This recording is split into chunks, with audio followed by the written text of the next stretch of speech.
up to the last minute, ay aalukin ka ng Diyos ng kanyang pagmamahal. But I want you to know na ang pag-ibig na ito will last hanggang nabubuhay ka. Pero pag po tayo namatay, mga kapatid, at nakita natin ang magiging kalagayan natin sa pagtanggi sa pag-ibig ng Diyos, hindi na po natin may babalik yung panahon.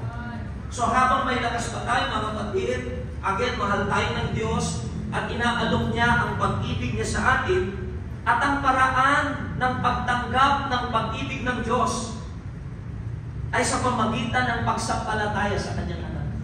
You cannot receive the love of God, mga kapatid, if you keep refusing the Lord Jesus Christ sa inyong buong buhay.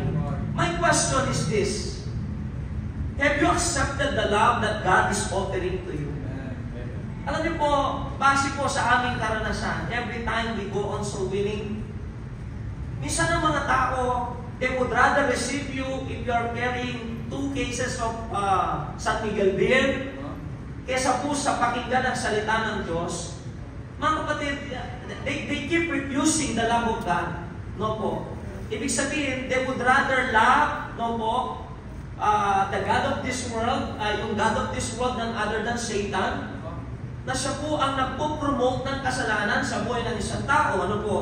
Now, mga kapatid, yung question is, sa oras na ito, maybe several times you heard about the love of God. And God is giving you another opportunity to accept the love that God is offering to you.